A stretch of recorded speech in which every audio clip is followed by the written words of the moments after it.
welcome to Lifelong Learning Education. Today, my special guest is C. David Belt.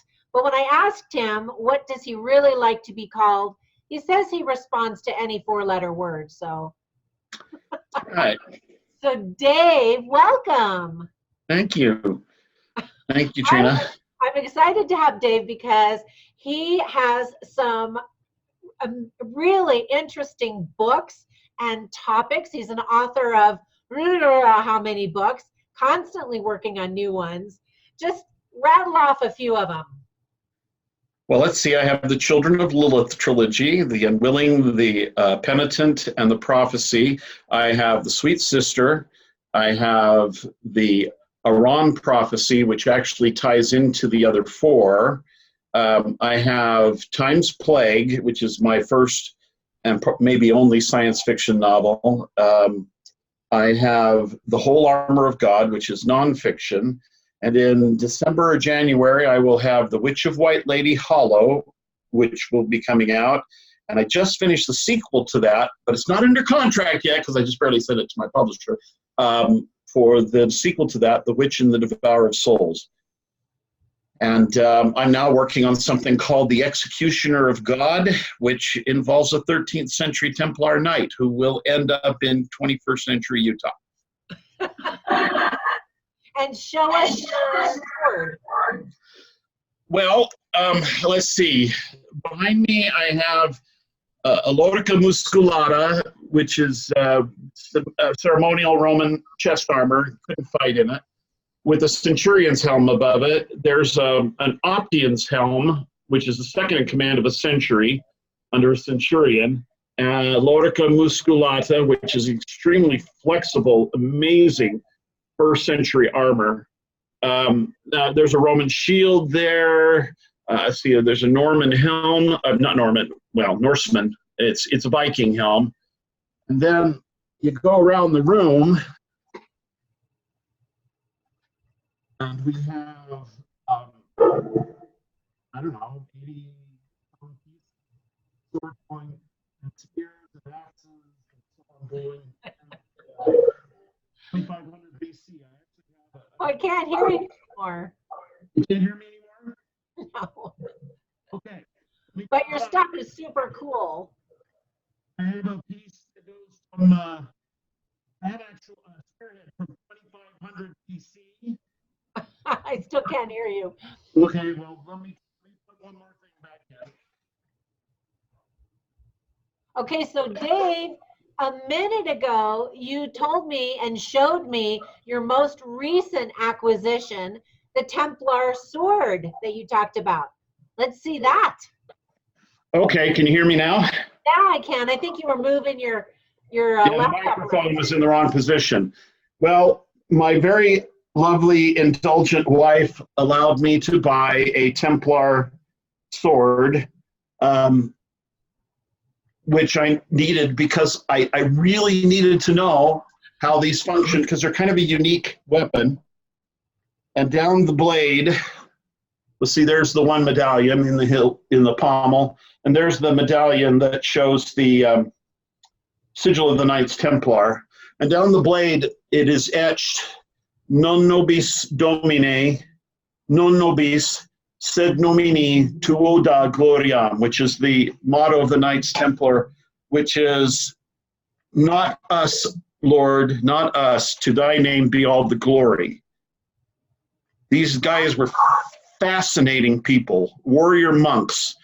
They had to be noblemen and knights before they came to the order, and they had to give up everything. They oaths of chastity, oaths of obedience, and an oath of poverty. So if they were married, and it was possible, they had to have their wife's permission, and then they had to deed everything, all of their property, over to the order, not to their wife, but usually upon her death. But I mean, you're talking about guys who gave up everything to go fight for Christ.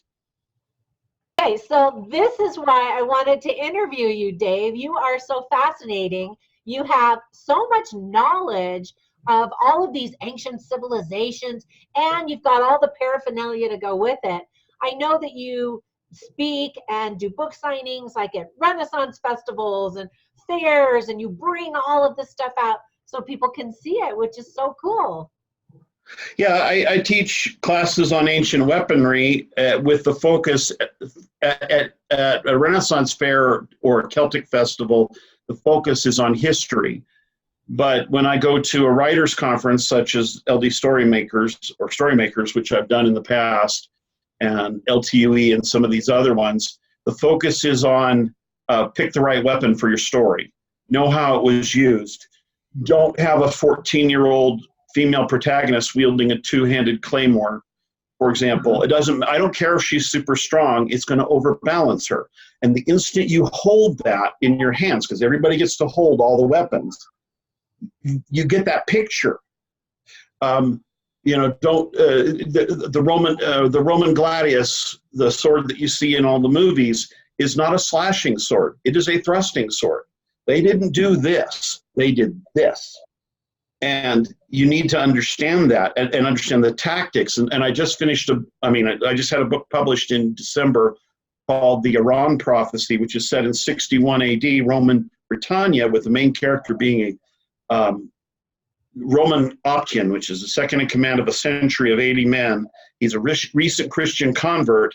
And I needed to understand all the tactics that went into this. And as a consequence, I ended up writing the whole armor of God using the Roman imagery that Paul's audience was familiar with.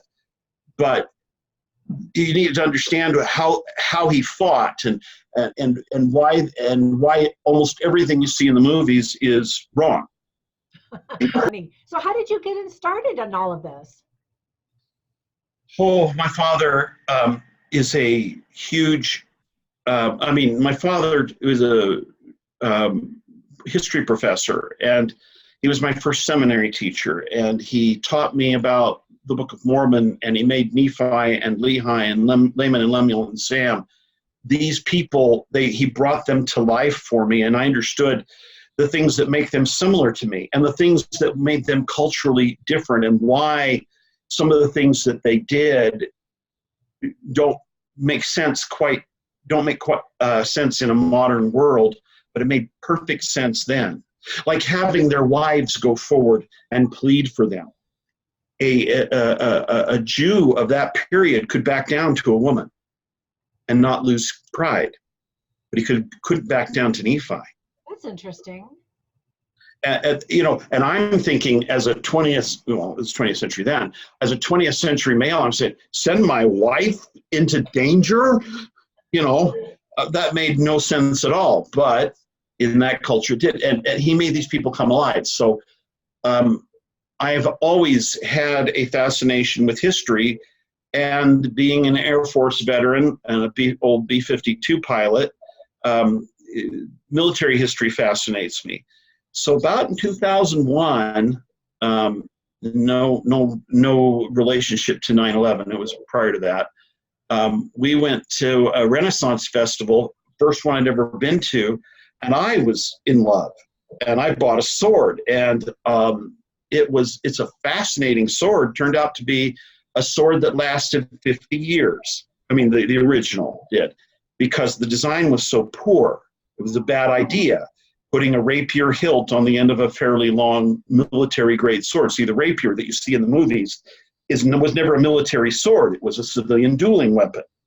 The Three Musketeers is lying to you. No palace guard would have carried one, for example. But it is a fascinating sword. I took it home and I whacked it against a pine tree and nearly broke my hand. Oh. And I went back and I started doing my research on it, and I found out this is a really fascinating piece, but the design's bad. It's badly balanced. To hold it, you've got to do these strange things with your hands so you can get any control over the weapon. And so it doesn't last very long. But that sent me down buying other things. I bought a lot of Scottish weapons because my heritage is Scottish, and I was fascinated with that. And then, I started learning about warfare in these various periods and how they use these weapons, and sometimes how they were made is extremely fascinating. Well, you're And really thinking about every detail when you every write these detail. books. And that's what I do. I'm an obsessive researcher. So why do I know all these things? Is because I never want anybody to come to me and say that never happened. At a post, my 270-year-old vampire had come, among other things, a doctor, a trauma surgeon. I mean, her real fascination is with birth because she can't give birth to a child.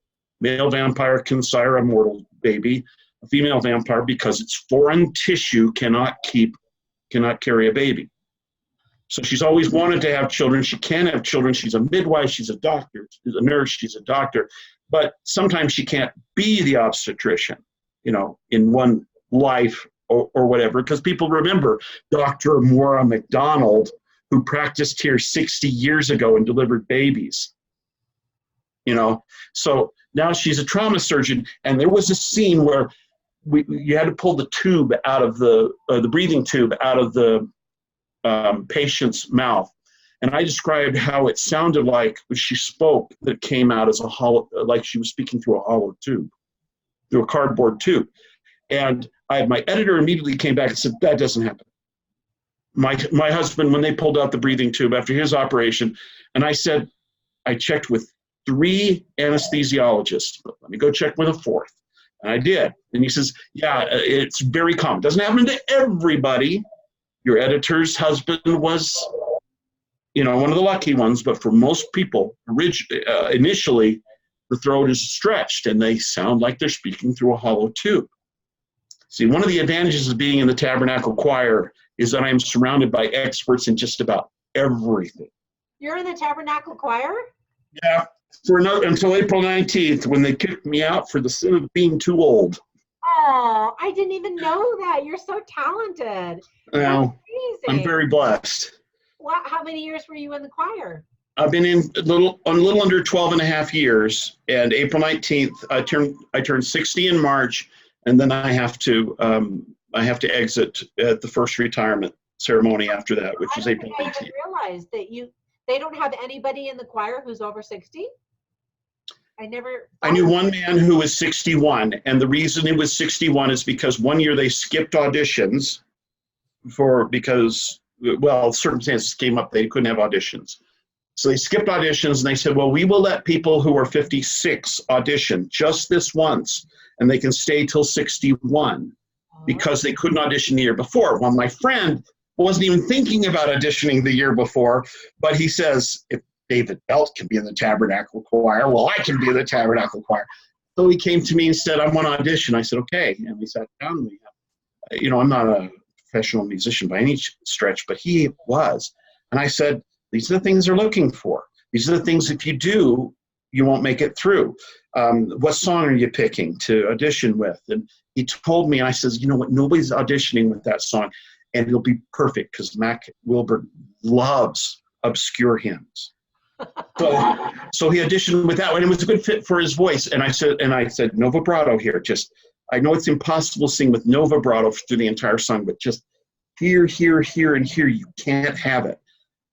Use this tone. Use this vowel. Don't pronounce it this way. Pronounce it this way. And he got through the audition, was pulled in, and Mac Wilberg even commented on the song he chose and said, nobody's auditioned with that song before, and I love it, and so he got in and got to stay till 61. And within a year after his retirement, he had a heart attack and died. Oh.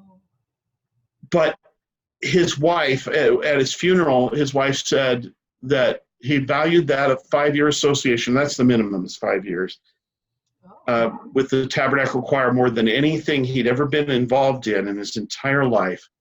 And she just went over and over again, thank you for helping him through that audition, because it was his one and only shot. I get a lot of inspiration. I sit in the tabernacle or stand in the tabernacle or the conference center when I'm not singing because he's working with the sopranos or singing or whatever it is, and I gaze out into that space and things come to me. And I know I write horror. That's Latter-day Saint horror, and I write so that my mom can read it. That's my goal. If my mom can't read it, it doesn't go in. That doesn't mean I don't tackle difficult subjects and gruesome subjects. It just means that I have to write it in a way that is accurate and my mom can read it. And so I was really stewing about, in The Sweet Sister, I had to depict this fairly gruesome human sacrifice, ritual human sacrifice. And I was really worried about it because it is extremely gruesome. But I was trying to figure out, how can I depict this? It was an important historical aspect. I had to have it accurate. How can I depict this so she can read it? And so I really was stewing about that, and I went to choir, and I prayed about it beforehand, and I'm standing there in the tabernacle, and all of a sudden it came to me, how to describe it, be accurate, and there are 3 parts to the ritual, and I only had 2. And I knew, and I was told what in my mind exactly what the 3rd part was. And I'm leaving the tabernacle that night after rehearsal, and I'm walking out, and a fellow baritone says, "How you doing, Dave?" And I says, "I'm doing great. I know how to describe that grisly ritual human sacrifice now." And I went home and I wrote it up, and it worked. It was accurate, and it passed the mom test. And then. And then 2 weeks later, I was doing research for another part of this story, and I read an article about a body preserved for nearly 2,000 years in a peat bog that went to the exact time period, the exact set of incidents that I was trying to mirror or describe, and he had been sacrificed this way, and the Romans called it the triple death because it involves 3 things: a noose around the neck, and a blow to the head. And there's an order in which they occur, but which I'd done right. But I didn't know about the blow to the head. And I'm reading about this, and here's this guy. He's middle class. They knew it from his clothes. They could tell what he'd eaten. He was so perfectly preserved. He was from the very year and incident that I was talking about. And he had been sacrificed according to the triple death. And then one of the points of the article was the Romans described it accurately. We thought it was propaganda. But no, this is the proof. The Romans described it accurately. And the chills go through me. And I said, wow, I got that right. So it was important that it was accurate. But the second most important thing was that my mom could read it. And I figured out a way to describe this extremely gruesome thing without describing the spraying of blood and all of this stuff. When you're writing, do you see it like a movie in your mind? Oh, yeah. I mean, I saw this. And the Romans described it as extremely gruesome. And I'm really not going to go into that level of detail, but they described it in an extremely, extremely gruesome way. But that is what would have happened, and it was designed to happen that way.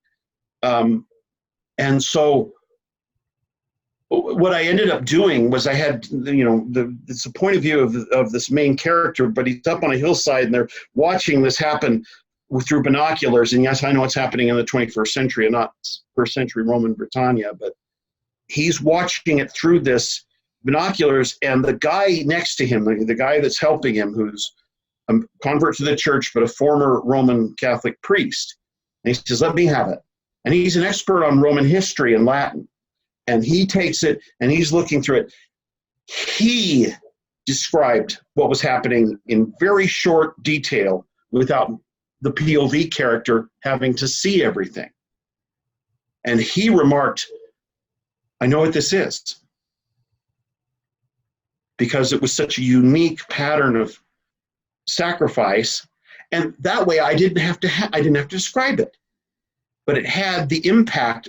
You're horrified that this is happening, and that this happened to a willing subject, and all of this.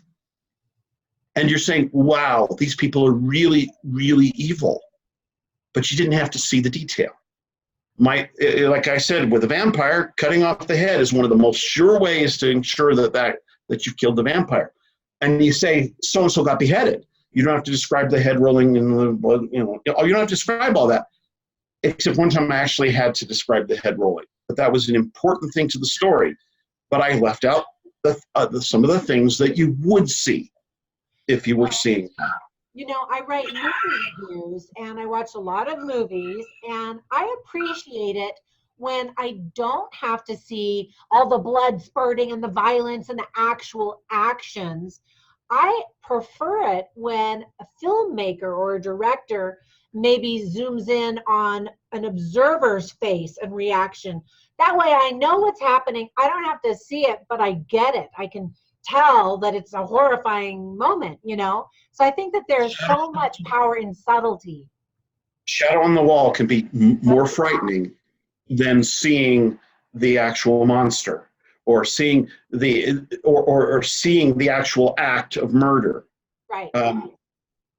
The shadow on the wall tells you what's happening. You're scared, but you don't have to dwell on the things that aren't important.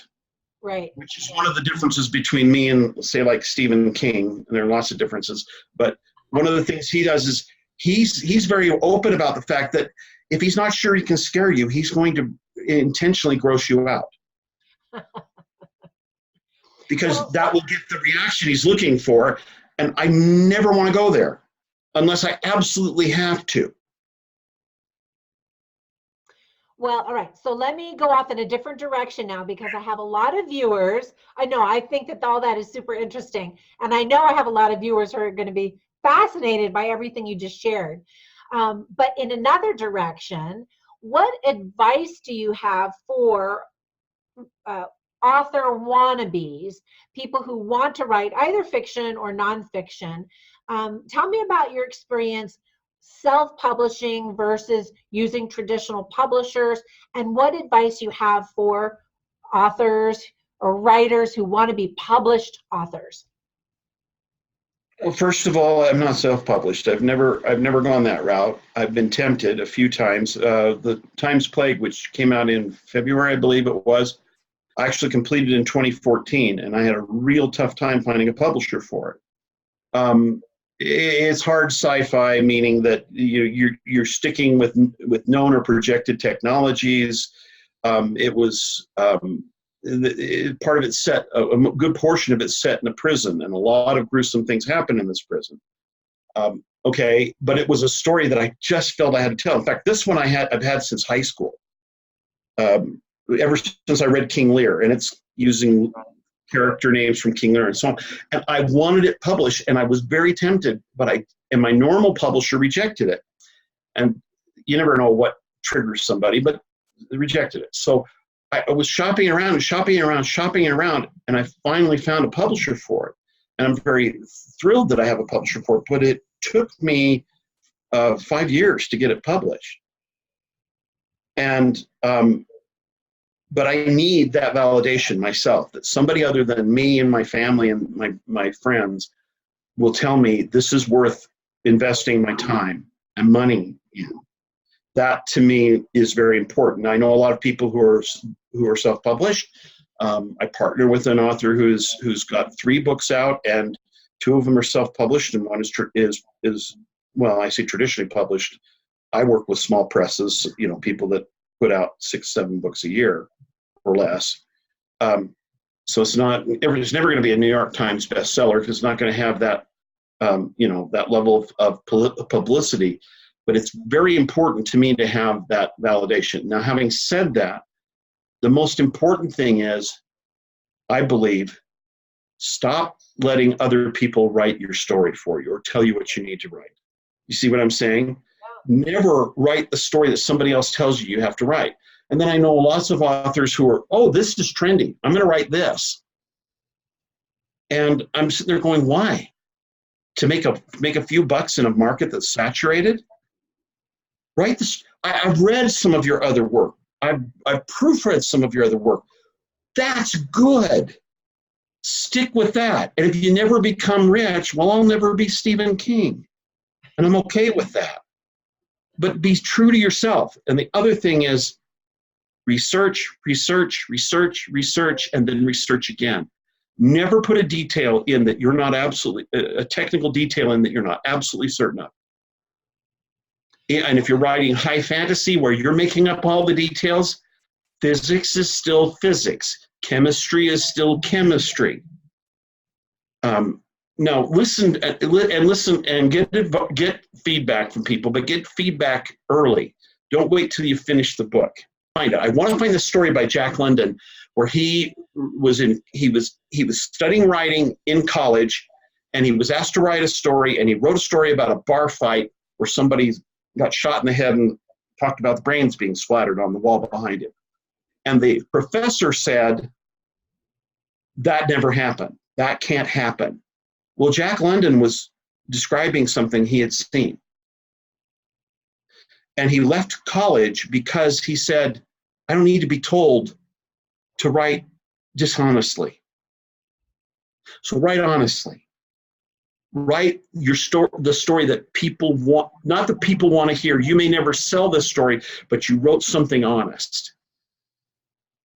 And be consistent. If you're going to write high fantasy, write down all the rules and never, ever, ever violate them. I wrote this story about vampires, and I wrote down all the rules. And I went through the classical stuff, and I said, you can't be seen in mirrors. Okay, well, that doesn't make sense. So I threw that out. Can't cross the threshold of a home without being invited in. Threw that out.